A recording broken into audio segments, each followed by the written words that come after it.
Divine Truth documentary.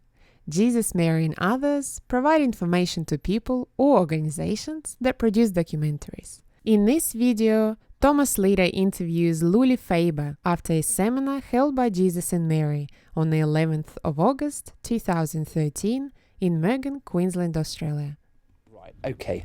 Can you tell me why, first of all, have you come out to Australia? Have you moved to Australia for this specific reason or not? Because if you haven't, there's no point me asking that question. Fine. No, I haven't. I moved to Australia 15 years ago. Fine. Okay, so can you tell me a little bit about why you have chosen to follow or study the divine truth? Right, why have I followed? Well, I was going through some things in my life that were...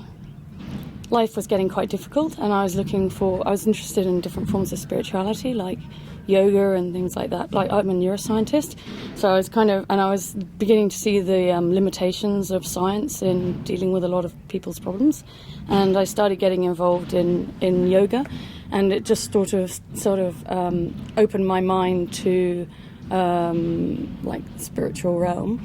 And then someone gave me a DVD of AJ's, and I started watching it, and just every single thing in it resonated with me. And I was just like, yes, this is it. And I was just absolutely gripped from that moment on, basically.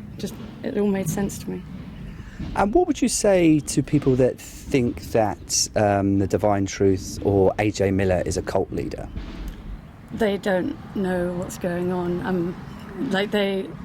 They're making a judgment based on not actually knowing what's going on behind the scenes. I mean, AJ is just giving seminars for free, and people can come or not come.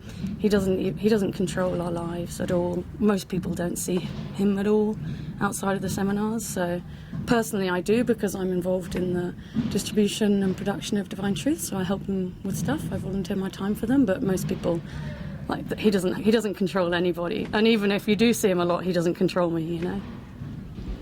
Excellent, thank you. Because there's been lots of things in the past about that. Yeah. I mean, it of course arouses massive suspicion of someone who says he's Jesus, and it aroused the same suspicion in me. It was just that, the things he said that I've experimented with have all turned out to be true, and the things he said that I don't know the answer to yet, like his identity, I don't know the answer to that yet. But everything I have worked out so far has turned out to be true. So I've kind of got an open mind about the things I don't know, and the things I do know. Like, the more I learn, the more it confirms what he's saying is true, and the more, it has positive effects in my life. So that's why feel so engaged with it, because it's just been really life transforming in a positive way. Explain to me how it's been life transforming.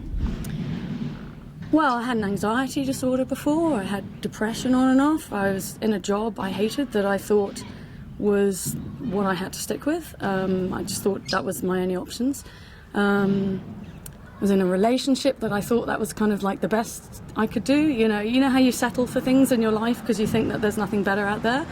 And then Divine Truth kind of teaches you how to challenge your fears and connect with what you really want to do and follow your desires. And so by doing that, I gave up my job, and that was a massive relief, because I was no longer stuck in something I didn't enjoy anymore.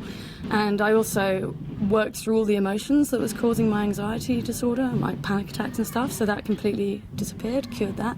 And same with, just generally, I just feel so much more happier and so much more fulfilled, and have a lot better relationships with people, feel a lot more love for people. Yeah, it's really good.